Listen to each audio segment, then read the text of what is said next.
వినాయక చవితి వస్తుందని వినగానే మనందరికీ గుర్తొచ్చే ఫస్ట్ ప్రసాదం కుడుములు లేదా ఉండ్రాళ్ళు. ఈ వీడియోలో కుడుముల్ని ఈజీగా, టేస్టీగా ఎలా చేసుకోవాలో చూసేద్దాం. కుడుముల్ని బియ్యపు పిండితో తయారు చేస్తారు, కానీ ఇంకొంచెం హెల్తీగా చేద్దామని చెప్పి మేము మల్టీగ్రెయిన్ ఆటాని యూస్ చేస్తున్నాం. ఇది అవైలబుల్గా లేని వాళ్ళు బియ్యపు పిండితోనే చేసుకోవచ్చు. బియ్యపు పిండితో చేసుకున్న చాలా టేస్టీగా వస్తాయి. ఇక్కడ నేను కేజీ పిండిని యూస్ చేస్తున్నాను. ఇంకా మెజర్మెంట్స్ విషయానికి వస్తే మనం కేజీ పిండికి 600 గ్రాముల బెల్లాన్ని యూస్ చేయాలి. స్వీట్ ఎక్కువ తినే వాళ్ళైతే బెల్లంని ఇంకొంచెం యాడ్ చేసుకోవచ్చు, తక్కువ తినే వాళ్ళైతే తగ్గించుకోవచ్చు. డయాబెటీస్ ఉన్న వాళ్ళు కంప్లీట్గా స్కిప్ చేసిన ఈ ఉండ్రాళ్ళు చాలా టేస్టీగా వస్తాయి. ముందుగా మనం తీసుకున్న బెల్లాన్ని ఇలా వీడియోలో చూపిస్తున్న విధంగా చిన్న చిన్న ముక్కలుగా నలగొట్టుకోవాలి. ఇప్పుడు ఈ బెల్లం ముక్కల్ని ఒక గిన్నెలోకి ట్రాన్స్ఫర్ చేసుకొని బెల్లం అంతా మునిగేలా వాటర్ పోసుకోవాలి. ఇంకొక హాఫ్ గ్లాస్ వాటర్ పోసి కొంచెం ఉప్పు వేసుకొని స్టవ్ మీద పెట్టేయాలి. దీన్ని మనం మధ్య మధ్యలో కలుపుతూ బెల్లం అంతా కరిగేంత వరకు వెయిట్ చేయాలి. ఆలోపు టేస్ట్ని ఇంకొంచెం ఎన్హాన్స్ చేయడానికి ఒక చిన్న టిప్ చెప్తాను, వినండి. ఒక చిన్న మిక్సీ గిన్నె తీసుకొని ఎండు కొబ్బరి, యాలకులు వేసి మెత్తగా గ్రైండ్ చేసుకోవాలి.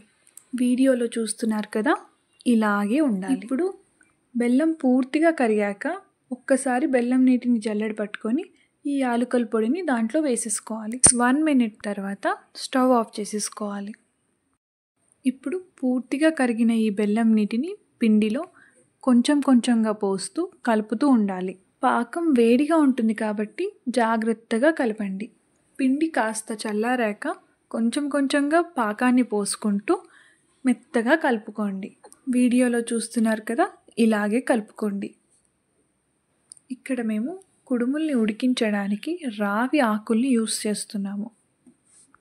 ఈ ఆకులు అవైలబుల్గా లేని వాళ్ళు ఇడ్లీ ప్లేట్స్కి కొంచెం ఆయిల్ అప్లై చేస్తే సరిపోతుంది.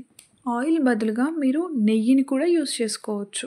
మీకు విషయం తెలుసా, కుడుముల్ని ఆవిరి కుడుములు అని కూడా అంటారు, ఎందుకంటే వీటిని మనం స్టీమ్ చేస్తాం కాబట్టి. ఇంకా ప్రొసీజర్ విషయానికి వస్తే పిండిని మనం చిన్న చిన్న ముద్దలుగా అయినా, రౌండ్గా బాల్స్ లాగా అయినా, అప్పాల్లాగా అయినా మనకిష్టం వచ్చిన షేప్స్లో చేసుకోవచ్చు. ఇప్పుడు మీ అందరిని ఒక క్వశ్చన్ అడగనా? మనకి జ్వరం వచ్చినప్పుడైనా కానీ, మనకి ఒంట్లో బాగాలేనప్పుడైనా కానీ రాగి జావ తాగండి అని అంటారు. ఎందుకో మీకు తెలుసా? తెలియకపోతే నేను చెప్తాను, వినండి. రాగి పిండిలో మనకి ఐరన్, కాల్షియం అధికంగా ఉంటుంది. ఐరన్ అనేది మన బ్లడ్కి చాలా మంచిది. అందుకే డెంగ్యూ ఫీవర్ వచ్చినా కానీ, ఇంకేమైనా ఫీవర్ వచ్చినా కానీ మనని రాగి జావ తాగమని అంటారు. కుడుములు చేస్తూ రాగి పిండి గురించి ఎందుకు మాట్లాడుతున్నావు అంటారా? సంబంధం ఉంది కాబట్టే చెప్పాను. మనం యూజ్ చేసిన ఆటలో రాగి పిండి కూడా కలిపాము. అయ్యయ్యో, మాటల్లో పడి మన కుడుముల సంగతే మర్చిపోయాను. ఇలా వీడియోలో చూపిస్తున్న విధంగా మనకిష్టం వచ్చిన షేప్స్ని చేసుకోవచ్చు. మధ్యలో హోల్ ఎందుకు పెట్టామంటే బాగా ఉడకడానికంట. ఇప్పుడు మనం ఇడ్లీ పాత్ర తీసుకొని ఇడ్లీ చేసుకునేటప్పుడు ఎన్నైతే నీళ్లు పోసుకుంటామో అన్నే నీళ్లు పోసుకోవాలి. తర్వాత మనం తయారు చేసుకున్న కుడుముల్ని ఒక్కొక్క ప్లేట్ని పెట్టుకుంటూ ఉండాలి. గుర్తుపెట్టుకోండి, ఒకవేళ మీరు రౌండ్గా కానీ ముద్దలుగా కానీ చేస్తే వీటి మధ్యలో పెట్టినా బాగా ఉడికిపోతాయి. నేను ఆల్రెడీ చెప్పినట్టు రావి ఆకులు లేని వాళ్ళు కొంచెం ఆయిల్ లేదా నెయ్యిని అప్లై చేసి కుడుముల్ని పెట్టండి. అన్ని ప్లేట్స్ పెట్టేశాక స్టవ్ ఆన్ చేసేసి ఉడకనివ్వండి. నొప్పులు బొప్పులు లేకుండా ఇంతకాలం ఇప్పుడు పుట్టిన వాళ్ళకి కాలు నొప్పులు అంటుండ్రి. మాకు కాలు నొప్పులాయా, మీకు కాలు నొప్పులాయా, ఏం చేయాలా? ఏం చేయాలి? ఎంత చేయాలి? ఏం చేస్తాం? మేము తిన్నది చింతకాయ పచ్చడి, దోసకాయ పచ్చడి, గోంగూర పచ్చడి, పచ్చళ్ళు, కందిపప్పు, కందులు వండితే ఒక అరగంట కందులు వండుకుంటాం. రేతుల పూట పప్పు చారు చేసుకుంటాం. తెల్లారి గట్టిపప్పు తీసుకొని చింతకాయ పచ్చడి పప్పు తింటుంటే స్వర్గానికి పోయేది. ఇప్పుడేంది పప్పు పాడు కానీ ఇప్పుడు అసలు తినబుద్ధే కాదు. ఏం చేయాలా? మందులు వేసినవి అయ్యి తినబుద్ధి కాదు. ఇంకా మాట్లాడమ్మా, ఇక మాట్లాడ అన్ని బాధే. పిచ్చి ఎంత కోరుతుంది, పిచ్చిదానా మాట్లాడుతుంది అనుకుంటారు. ఎవరు ఒక 7 to 8 minutes తర్వాత ఒకసారి మూత తీసి ఉడికిందా లేదా అని చెక్ చేసుకోండి. ఉడికితే స్టవ్ ఆఫ్ చేసేసుకొని అన్నీ ఒక గిన్నెలోకి తీసేసుకోండి.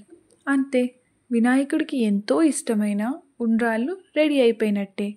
ఎంతైనా ట్రెడిషనల్ రెసిపీసే. టేస్ట్తో పాటు హెల్త్ బెనిఫిట్స్ కూడా ఉంటాయి. ఒక్కసారి ఈ ఈజీ అండ్ హెల్దీ రెసిపీని ట్రై చేసి చూడండి. మీకు నచ్చితే కామెంట్ సెక్షన్లో కామెంట్ చేసేయండి. ఇంకా సర్వింగ్ విషయానికి వస్తే ఆ కుడుములకి కొంచెం నెయ్యి రాసుకొని తింటే ఉంటుంది, ఎవరైనా ఆహా అనాల్సిందే. వీడియో నచ్చితే సబ్స్క్రైబ్ చేయడం మర్చిపోకండి. కిందే ఉన్న గంట ఐకాన్ని క్లిక్ చేయండి. Bye bye. అబ్బా సూపర్.